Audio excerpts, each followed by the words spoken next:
Assalamualaikum warahmatullahi wabarakatuh. Halo semua. Di video ini kami akan menjelaskan bagaimana mengestimasi model regresi dan juga menginterpretasikan hasil estimasi yang dilakukan dengan menggunakan IView 10. Sebelumnya, perkenalkan saya Faya Natasha Putri dan bersama teman saya Citra Sofira akan menjelaskan bagaimana mengestimasi model regresi dan menginterpretasikan model regresinya. Sebelum teman-teman melakukan estimasi, hal yang perlu dilakukan yaitu menyiapkan terlebih dahulu data yang akan digunakan. Di sini saya mempunyai data, di mana data yang saya miliki ini merupakan data time series yang dimulai dari tahun 2006 hingga tahun 2020. Dari data ini terdapat beberapa variabel. Untuk variabel terikatnya yaitu ada PDRB. Kemudian untuk variabel bebasnya ada investasi, pendapatan daerah, dan tenaga kerja. Selanjutnya kita akan melakukan estimasi. Caranya kita masuk terlebih dahulu ke aplikasi IViews-nya. Ini merupakan tampilan utama dari aplikasi IViews. Sebelum kita melakukan estimasi, kita perlu membuat work file-nya terlebih dahulu. Caranya adalah kita klik file, new work file, atau teman-teman bisa menggunakan Ctrl+N, lalu akan muncul tampilan seperti ini. Pada work file structure type, teman-teman bisa memilih beberapa opsi. Perbedaannya apa? Perbedaannya adalah jika data yang teman-teman punya merupakan data panel, teman-teman bisa menggunakan yang ini, balance panel. Namun, jika data yang teman-teman punya yaitu data cross section, maka teman-teman bisa milih yang ini, unstructured. Lalu teman-teman bisa masukkan berapa observasi yang dilakukan.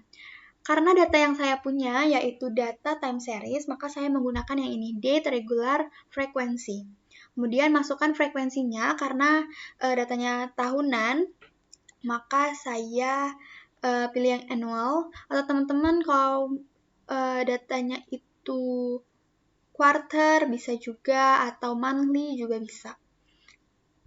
Kemudian teman-teman bisa memasukkan tahun awalnya. Tadi saya menggunakan tahun 2006 dan di akhir pada tahun 2020. Lalu pada work file names ini opsional, teman-teman boleh isi juga boleh tidak, itu tidak masalah. Selanjutnya kita klik OK. Sudah tampil ya halaman work file-nya. Ini berarti work file-nya sudah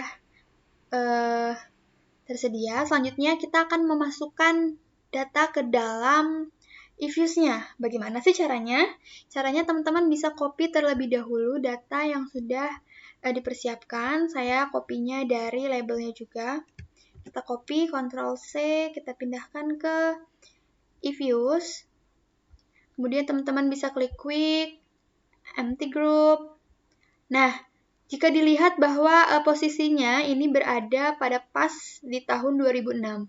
Karena tadi kita mengkopinya itu bersama dengan labelnya, maka kita naikkan ke atas, kemudian posisikan pada posisi ini, lalu kita paste, Ctrl+V. Terlihat ya bahwa datanya sudah masuk ke dalam grup atau sudah kita input.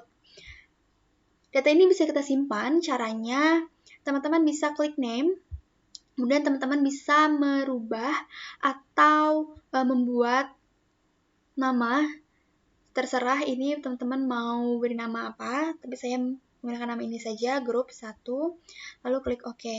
Nah, data yang tadi yang sudah kita buat dalam grup itu akan muncul pada work file ya, teman-teman bisa lihat di sini bahwa sudah muncul ke halaman work file-nya yang tadi bisa kita close.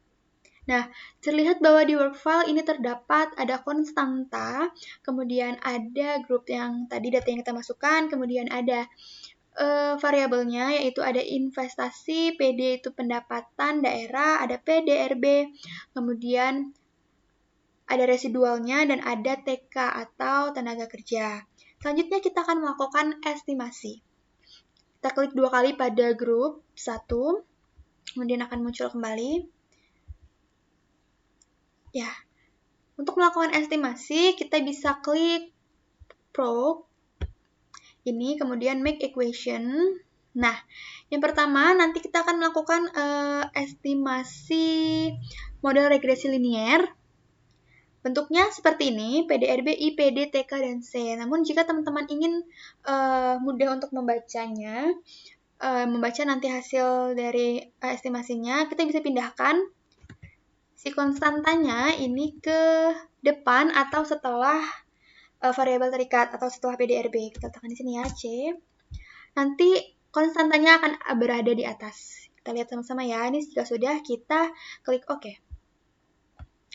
Nah, ini adalah hasil dari estimasinya.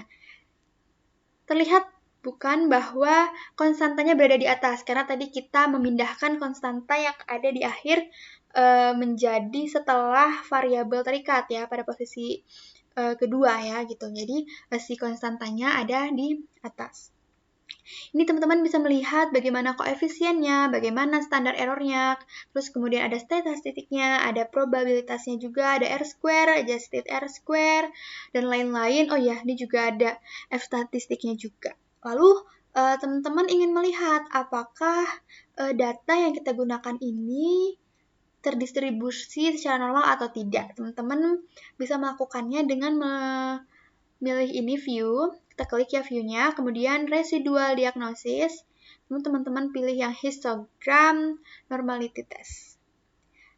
Nah, teman-teman bisa lihat pada probability-nya, jika probability-nya ini lebih besar dari tingkat signifikansi atau 0,05, maka dapat dikatakan bahwa data itu terdistribusi normal. Oke, kita kembalikan kepada estimasi yang tadi. Oke. Ini ya, nah hasil dari estimasi ini bisa kita simpan dengan cara kita klik name. Teman-teman bisa beri nama apa saja pada ini. Namun teman-teman tidak boleh menggunakan spasi karena nanti datanya tidak bisa tersimpan. Jadi equation terus underscore kita beri nama linear karena kita tadi meregresi model linear. Kita klik OK. Nah, kemudian hasil estimasi tadi masuk ke dalam work file yang sudah kita siapkan di awal tadi. Oke, selanjutnya kita akan membuat model regresi atau mengestimasi model Linlog. Caranya sama, teman-teman bisa klik Proc, kemudian make equation, karena kita mau membuat atau membuat model regresi Linlog, maka yang kita logkan atau kita learn-kan yaitu variabel bebasnya. Ya, C-nya kita pindahkan dulu setelah variabel terikat, kemudian investasinya kita learn-kan dengan cara log, kemudian buka kurung, tutup kurung, kemudian log juga pada pendapatan daerah. Kita logkan juga tenaga kerjanya. Nah, jika sudah seperti ini, sama, kita langsung bisa klik OK. Nah, terlihat ya hasilnya. Jika kita lihat atau kita bedakan atau kita bandingkan dengan estimasi yang sebelumnya, itu linear terdapat perbedaan ya. Pada kedua hasil estimasi ini, perbedaannya ada pada koefisiennya, standar errornya juga berbeda, kemudian tes statistiknya juga berbeda, dan probabilitasnya tentunya juga berbeda. Oke, ini model Linlog bisa kita save, caranya sama, seperti tadi, name, equation, kita beri nama Linlog. Oke, kita klik OK. Muncul juga ya hasil estimasinya pada work file. Kemudian kita akan melakukan estimasi model regresi loglin. Sama caranya, atau teman-teman jika ingin menggunakan cara yang berbeda, teman-teman bisa sorot bagian PDRB, kemudian teman-teman klik Ctrl I untuk investasi, PD pendapatan daerah, dan TK atau tenaga kerja, klik kanan Open as Equation. Nah, akan muncul tampilan yang sama seperti apa yang kita lakukan sebelumnya. Kemudian karena kita akan menggunakan atau membuat model regresi loglin, Maka yang akan kita learn-kan yaitu variabel terikatnya. Variabel terikatnya kita lock atau kita learn-kan, kemudian C-nya kita pindahkan setelah variabel terikat, kemudian untuk variabel bebasnya tetap linear. Jika sudah, kita klik OK. Nah, muncul ya hasilnya, dan ini pasti hasilnya akan berbeda dengan estimasi sebelumnya nih. Jika kita bandingkan dengan linlog, berbeda ya. Kemudian bisa kita save equation log lin. Kita klik OK. Muncul juga pada work file-nya. Oke, yang terakhir kita akan melakukan estimasi double log atau log. Caranya sama seperti yang tadi, teman-teman bisa buka melalui grupnya ini, kemudian teman-teman klik proc, kemudian make equation, atau teman-teman juga bisa sorot pada bagian PDRB, kemudian Ctrl I untuk investasi, PD pendapatan daerah, dan TK tenaga kerja, klik kanan, open as equation. Nah, muncul tampilan yang sama karena kita akan membuat model log atau double log, maka yang akan kita learn-kan itu semua variabel. Semua variabelnya kita learn-kan. Kita letakkan konstantanya setelah variabel terikat, kemudian kita log-kan juga untuk investasinya. Log untuk pendapatan daerah, kita logkan tenaga kerjanya. Jika serasa sudah benar, kita bisa klik OK. Akan muncul hasilnya, sama seperti yang sudah kita lakukan sebelumnya. Oke, ini ya teman-teman. Terlihat hasilnya, teman-teman bisa langsung save equation yang kita beri nama double log atau boleh juga log. Klik OK. Nah, kita sudah melakukan estimasi kepada 4 model. Ini ada model linear, kemudian ada model linlog, kemudian ada model log-log atau double log. Nah, dan juga ada model loglin. Sini ya. Ini sudah kita estimasi. Kemudian teman-teman bisa membuat model regresinya. Caranya mudah, teman-teman bisa klik atau buka view, kemudian representation. Nah, ini adalah model yang bisa digunakan. Seperti itu. Oke, selanjutnya kita akan melakukan interpretasi pada setiap model regresi yang akan kita buat, yang sudah kita buat.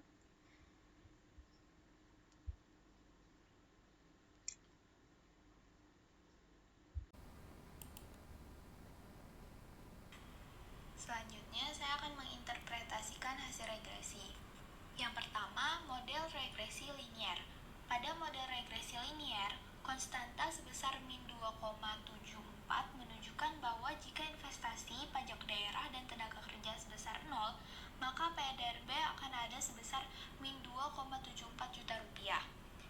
Nilai koefisien regresi variabel I sebesar min 7,57 menunjukkan bahwa setiap kenaikan 1 miliar investasi akan menurunkan nilai PDRB sebesar 7,57 juta rupiah ceteris paribus. Nilai koefisien regresi variabel memiliki tes statistik min 0,8677 dengan probabilitas 0,4041 yang artinya investasi tidak memiliki hubungan yang signifikan dengan nilai PDRB. Nilai koefisien regresi variabel PD sebesar 4,21 menunjukkan bahwa setiap kenaikan 1 miliar pajak daerah akan meningkatkan nilai PDRB sebesar 4,21 juta rupiah ceteris paribus. Nilai koefisien regresi variabel memiliki tes statistik 6,7611 dengan probabilitas 0,0000, yang artinya pajak daerah memiliki hubungan yang signifikan dengan nilai PDRB. Nilai koefisien regresi variabel TK sebesar Rp94.094.666 menunjukkan bahwa setiap kenaikan 1 jiwa tenaga kerja akan meningkatkan nilai PDRB sebesar Rp39.946.667 ceteris paribus. Nilai koefisien regresi variabel memiliki tes statistik 3,2587 dengan probabilitas 0,0076, yang artinya tenaga kerja memiliki hubungan yang signifikan dengan nilai PDRB. R-square sebesar 0,97 atau 97% menunjukkan bahwa sebesar 97% dari koefisien independen dapat menjelaskan PDRB, sisanya sebesar 3% dipengaruhi oleh faktor lain. Adjusted R-square sebesar 0,96 atau 96% menunjukkan bahwa pemilihan variabel tidak merusak estimasi karena selisih antara R-square dan adjusted R-square hanya sebesar 0,01 atau di bawah 0,05 dan pemilihan variabel sudah tepat. Nilai F statistik sebesar 145,6726 dengan probabilitas 0,0000, yang artinya secara bersama-sama variabel independen memiliki pengaruh yang signifikan terhadap variabel dependen.